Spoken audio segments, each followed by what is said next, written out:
People, Deluded, I'm back again. Mesut Ozil's contract, Mesut Ozil interview. Now, while I've said a couple of these things, it's probably got your emotions set. You know, some of you, just a sight of Mesut Ozil, just the name Mesut Ozil can ruin your day. Certain people, are how do I describe? You got bare Nicki Minaj and Beyonce, what do they call it, hives or stands or whatever they call it, stains or whatever. The people that support them religiously.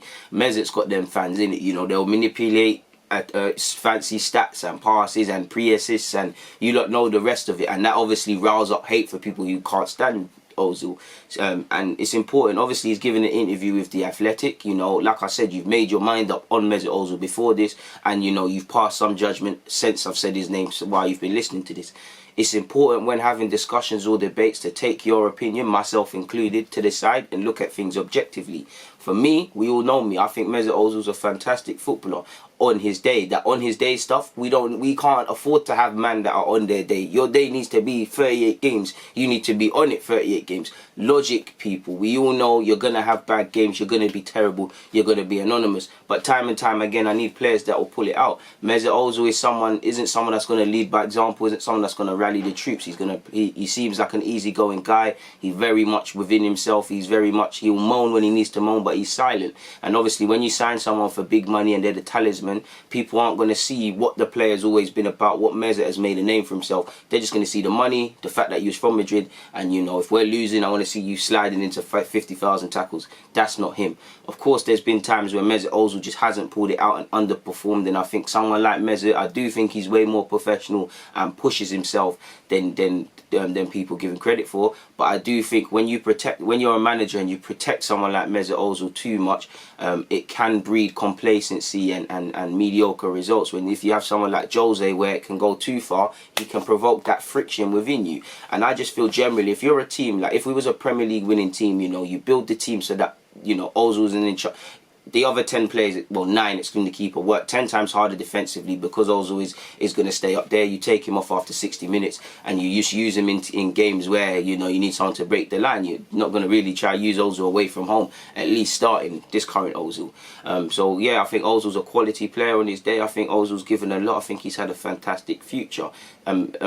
Gaming, he's had a fantastic past and a present, and he set himself up financially for a great future. The flip side is that you have to call a spade a spade. Mesut Ozil hasn't been the same Mesut Ozil that we've come to know for a couple of years. He isn't someone we should be relied on. At the time, the club were fully in their rights to give him a deal, because people that are saying we shouldn't have, and hindsight's a wonderful thing. If we let Ozil and Alexis walk, what would that have said? He was in great form when that happened, and he has had good moments, but time and time again he just hasn't pulled through. Clearly the club and him need to divorce. He's not someone, ability we can move forward with him, but for all the other factors, it's best that the club call it a day. The age, the wages he's on, and the fact that he's not playing obviously is always going to be the elephant in the room. Obviously makes discussions even with probably negotiating a Aubameyang's deal, because if I'm Aubameyang, for all the other reasons Arsenal want to keep me, I'm saying, yo, listen, I'm your top goal scorer. I've been scoring goals for fun since I've come here.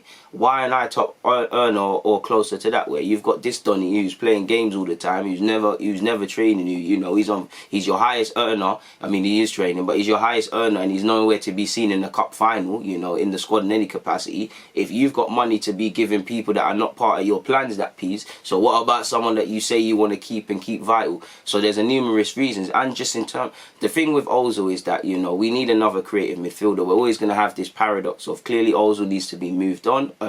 It could be for every other reason, but we do not have any players of even a worse Mesut Ozil. We do not have any creative players able to pass the ball like him. Joe Willett tries his best, but I don't think that's his role. I want to be proven wrong. We need to adjust creativity. If we adjust creativity, then F Ozil, with all due respect, he's irrelevant. And even with Ozil, he struggles as well. But you get the point. As long as you've got tools and they're not being used, and you're not buying in other tools to counteract that, this is always going to be the elephant in the room. So he's simply a good player, but one that's needed to be moved on, one that's returns on the field when he has played. I know stats are very low because he's barely played, but when he has, they've been very mediocre.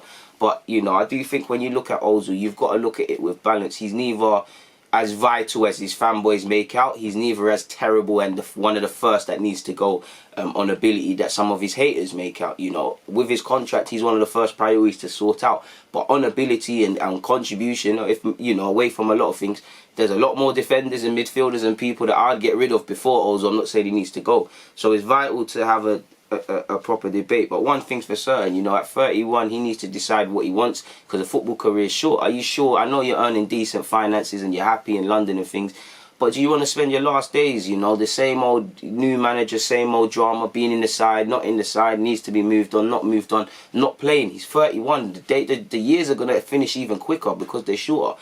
You're a footballer at base level. Do you not want to be on the field somewhere where you have the trust of everybody at the club, you know, where you're enjoying playing, where you're actually training and playing? You know, think about it. You know, we all, not everybody, like myself, we all have to get jobs because we hate, we don't like. But you'd imagine people are doing jobs because they like. You know, you're a plumber, you want to wake up every day and clean some pipes. You're a footballer, you want to be on the field.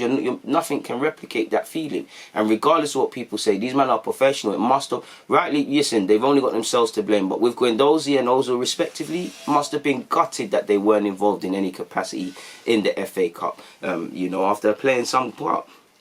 Ozil's, I've been waffling too much, but Ozil's given a speech, well, given an article, better yet, to The Athletic, or spoken with The Athletic, so I might as well speak about it. He said, firstly, and like I said, it's vital to put your opinion on Mesut Ozil to the side for a second, so we can look at this all the way. Apologies for the noise, people, my window's open, and it appears I can hear people doing some work outside, so I apologise if your visual and audio experience isn't of the usual standard.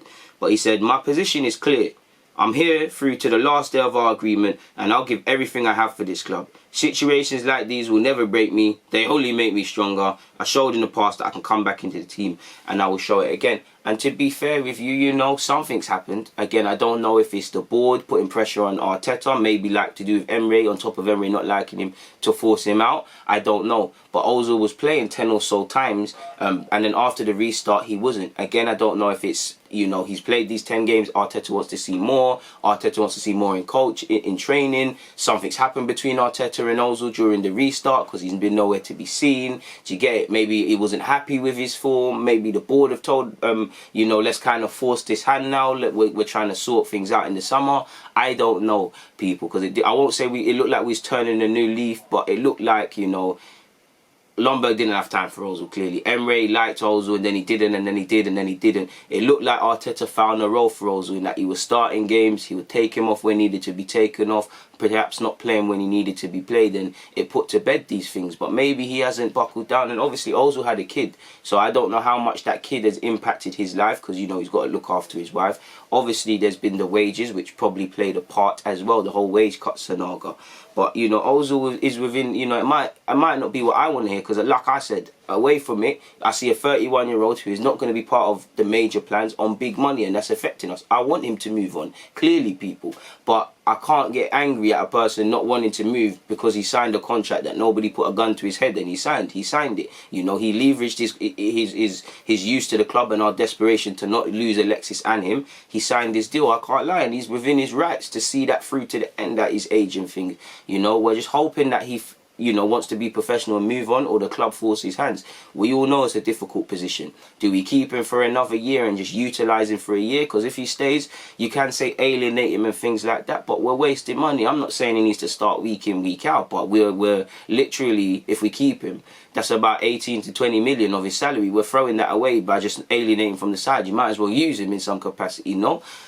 You know, even loaning him out, you know, paying half of 350 a week is better than paying all of it. But for his age and his mediocre statistics and the running theme tune and the baggage that Ozil comes with, even if you wanted him and you say, yeah, he's a good player, there's some marketing opportunities here, the outlay might even be too much. Maybe paying 150 and a loan fee, that's still a lot of money, you know, for a 31-year-old, where it's not like Aubameyang, where Aubameyang's nearing, there's no guarantees in life, but guaranteed scoring these goals until his legs give way. Do you get it, people? You know, it is with Ozil. In short, I think where it's gone wrong for Ozil, in my opinion, is, you know, I do think he is misunderstood and he is scapegoated, and there is an element of, you know, agendas and things, but I think the stuff he can be accounted for, I don't think he's I think at times he has, but I don't think he's really pushed himself. I think he's really played within himself. I think as well he hasn't adapted. You look at David Silva. You look at David Silva and Ozil, just not a funny boy thing, but their body makeups, nothing separates them. In fact, Ozil might even be taller. But why you don't hear Ozil, you don't hear David Silva isn't made for the Prem, he's too small, he's all this, he's that. All of that might be true.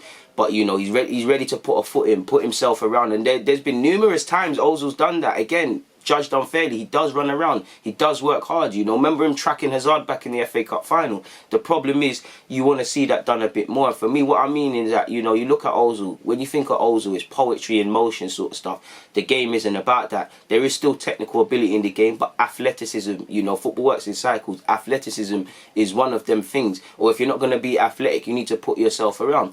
David Silva changed his position. He covers a lot of ground. Ozil, you know, we should be sitting here and saying Ozil should be able to play deep line playmaker like the Santi Cazorla role. Would you play Ozil there on ability? Yes, probably not. So I think he's not adapted, people, because it's no coincidence. You look at a lot of players that you describe as poetry in motion and not modern day 10s. They're not having the best of times at their careers. Like I don't necessarily think James Rodriguez is that, but some people class him as that. Why is it not working for him at all of his class beyond the other reasons? So, you know, he's within his rights to never back down, you know, because it's the club. The club need to move on Ozil more than Ozil needs to move them on, because, again, he wants to be playing, and, again, we want people to be playing, or just not, you know, you're messing around. We want everybody to have the sort of role here if they're going to be here, and no soap operas. But what force has Ozil got? He's on big money. He's got a year left at his wage. He's comfortable in London, just had a kid. So, you know, you probably don't want to go, you know, he's had a wife that's just had a child and a young daughter. You know, you don't really want to have to deal with whole moving house and putting all the stuff away and all the other stuff, because it is time consuming. He can stay here, then move off to Turkey on a free transfer, agree that in January he'll go to America or do what he needs to personally do with his life. So, you know, we'll have to see what happens. But he said, I'll decide when I go, not other people. I didn't sign for 2 or 3 years. I signed for 4, and that should be respected by everyone. Things have been obviously difficult, but I love Arsenal. I love to work here. I love the people in the club, the real people, those I've been with for a long time. And I love London. It's my home. And like I said, he's probably got a cool with his teammates. He's cool in London, and he's cool. And I think, you know, regardless what you think about Ozil, you've got to look at it fairly, you know. He's within his rights to, as much as I want him to move on, he's within his rights to stay. I want to say he's within his rights to see out his deal. We always look at clubs when players want to move on, and clubs say, "Oh, nah, you can't move on. This and that, we're keeping you." We always demand professionalism, and you know they just have to get on with it and things like that. And like I said, for the 5th time, for people that don't listen to me, and because there'll always be one idiot in my comments, Ozil needs to be moved on. But at the same time, you know, if the club was saying you can't leave, he'd have to accept it. To a degree, the club probably have to accept he's staying here for a year. I'm not saying don't fight to move him on, don't try and make things happen, don't try and force his hand, but it's the same energy sort of thing, people. And, you know, in any job, if you're comfortable where you live, you're comfortable with your working life, you're comfortable in your routine, as humans, we're comfortable. Why do you think we've got a lot of habits, good and bad, people? So I have to say, he said, whatever happened in the last 2 seasons, I'm happy and very strong mentally. I never give up on anything, and I want to help my team and fight for it. If I'm fit, I know what I can do on the pitch. Which, you know, we know what you can do as well. You just need to get on the pitch and actually start training and stop the messing around things and the soap opera stuff. But he went on to say, I can't talk about my conversations with the coach, but I can tell you I know my body well. I was fit enough to play every game before the break, and apart from a small injury, it was the same after. My daughter was born while we were off, so maybe I was not sleeping perfectly, but this is normal. I actually had more energy and excitement to play because of her. As a player, you sometimes have bad days and can't always be happy, especially if you're not playing. When you know how good you are and you know you're not going to be picked, it's going to be hard at 100%. And of course you get disappointed, and that's true. You know, I've been at teams where in Sunday League where you know you don't see eye to eye with the manager. You're training and stuff, and you know you're not playing on the match day, or you know you're not starting, or you know you're playing out of position, or you know you've got problems. It can be disheartening. It can lead to dismotivation. We need to look at this without agendas and put yourself in his shoes and consider emotions, because people don't forget these footballers are emotional. They're human. They have emotions. We are emotional people. If we weren't emotional people, there wouldn't be wars which have happened over turnips in history, people. You know, it's crazy. But he's right. He's within his rights to say that as well. You're going to have good and bad days. You can't disagree with anything he said. You know, all I can do is say without knowing it, you're clearly not, you've shown something Arteta wanted and then you didn't show it. Do you get it? Because why would he start you? Again, I don't know why, but he's went from playing you to alienating you. So again, I don't know if it's the board, but if it is just, if we look at it just as Arteta's reasoning, why has he done that? Do you get it? Because you know, it's not just well, you know, you've got to keep the player coach reality and stuff. And I don't know to a degree how good Arteta and Ozil were as friends, as teammates, but it's a former teammate, so he really understands you more so than the Emirates and things like that. So there's really got to have been something that's changed there. And like he said, man, he loves helping the club and my team. He wants to fight. He said, I respect the coach's decision, but I believe these things should be mainly decided on the pitch. After the restart, I wasn't given a chance to show what I can do. You don't play 10 games in a row if you're unfit, not good enough, or don't behave well. If I played these games badly and was then left out completely for that reason, I might understand. But this was not the case. So yeah, there has to be a reason, and you know, it's clearly off. For me, it's clearly off the field matters. It's clearly one, and I think even Emre wanted to move him on. I think Emre wanted to use him, and then he wanted to move him on, and then Emre kind of doubled down because of the board's blessing. I think this is a sporting decision. You know, Arteta's the head coach. They probably said to him, listen, Arteta, I know we don't want you to play politics, but Ozil is someone we want to move on. Stop selecting him, because you know, you don't go from playing someone 10 games in a row to not using them in the cup final. It doesn't make sense unless something has really happened to do with the board and Ozil, or with Ozil and Arteta specifically. And like you said, you don't if you're behaving and training well. Okay, again, Arteta, this might be nothing. Arteta might say, you know, he didn't give me what I wanted. I want to try something else. Who knows, people? He said, as players, we all want to contribute, but we needed, this is in relation to the wage cuts, but we needed more information and many questions were unanswered. Everyone was fine with a deferral while there was so much uncertainty. I would have been okay to take a bigger share and then a cut if required. Once the football and the financial outlook was clearer, but we were rushed into it without proper consultation. And then, you know, in light of what you've seen the club doing and a lot of distasteful reports, you know, to do with redundancies, a lot of people who don't even like Ozil can say, yeah, I can see where you're coming from, which should have been the case then. And this is why it's vital. Because even me, there's plenty of footballers I sit here and speak about, and I don't fucking like them people, pardon my language. But you have to, in life, with football and with many debates, you've got to remove your agendas, your opinions or your bias as much as you can and look at it as crystal clear for what it is, people. Because there'll be many people who won't. There'll be many people that are just fully team Ozil, many people that are Ozil out, like Brexit out, like Ozil out people. And then there'll be people like you lot, because you watch my channel with me, where we say, you know what, Ozil's in the right for this, he's wrong for that, he's wrong for this, he's right for that sort of thing. Because there's three sides to every story. Ozil side, Arsenal side, and white and black truth, you know, what actually happened. But yeah, man, he's within his rights to not take a wage cut if you're not fully clear, especially with what his agent said. He said, for anyone in this situation, you have a right to know everything, to understand why it's happening and where the money's going. But we didn't get enough details. We just had to make a decision. It was far too quick for something so important, and there was a lot of pressure.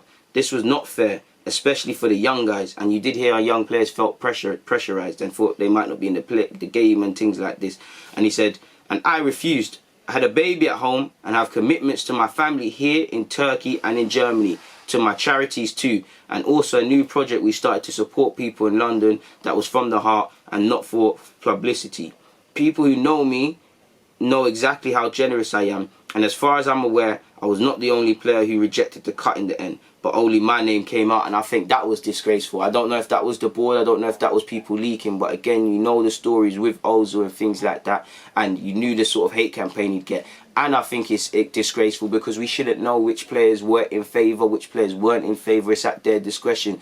Again, it's difficult when you're a club the size of Arsenal or football clubs in general to keep information in-house. But I think it is quite disgraceful. And there I go as far as to say there's a rat with it. There's always going to be a mole or a rat. But that is quite dangerous because what other information is being leaked? Not just about Ozil, but without anything else. And for me, that breeds untrustworthiness. We need transparency and clarity because of the position we're at. We don't need people who are doing that.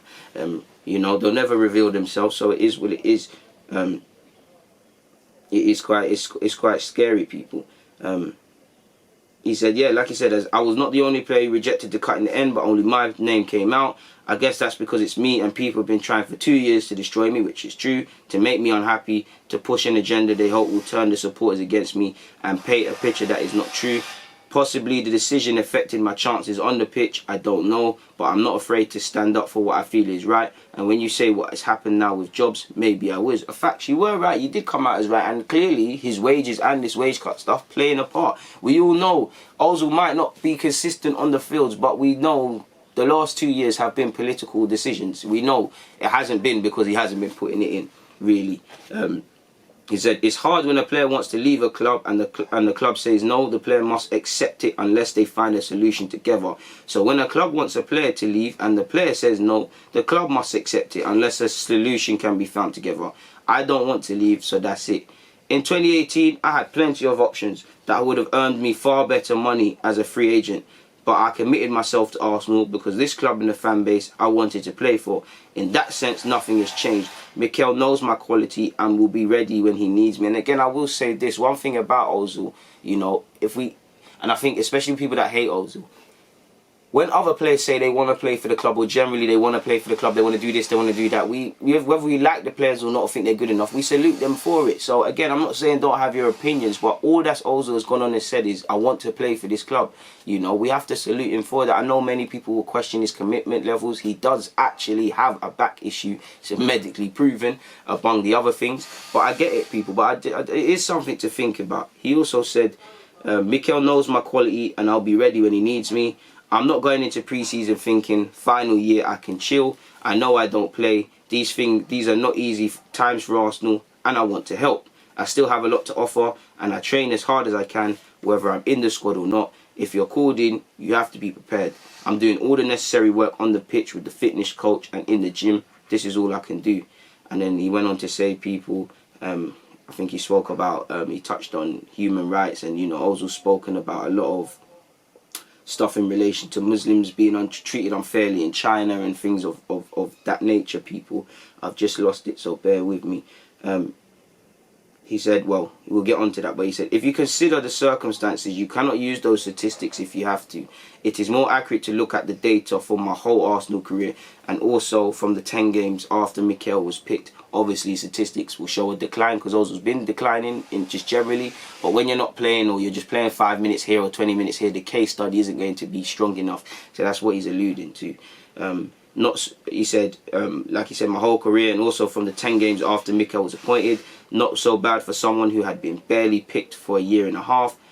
People will always love or hate you, and the main thing is that the people who know you and what they think. What people outside say about my play or my character is irrelevant. They just speak bullshit to make publicity, and they know by using my name it will bring them attention.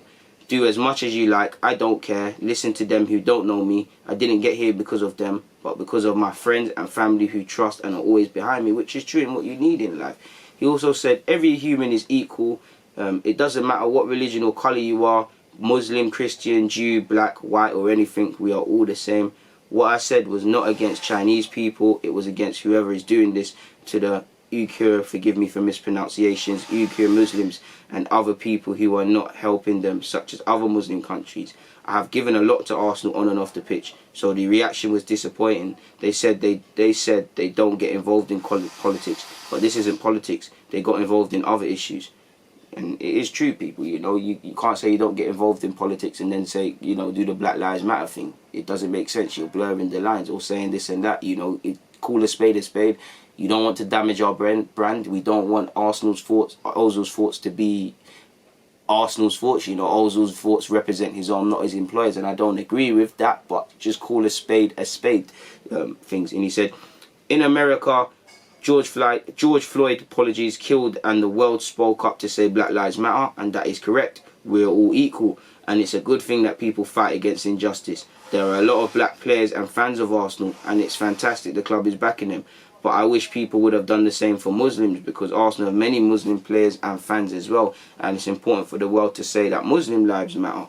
And that's what Ozil ended it, people. So there's a lot to speak about, man. But it's been a lengthy one. You know, I'm sure you've drawn your conclusions. So with that, I'd love to hear your comments. You know, we all think of things differently. We all see things differently. And it's lovely to hear you lot's thoughts. Please make sure to like, comment and subscribe. Check out the other content. But more importantly, please look after yourself and stay safe.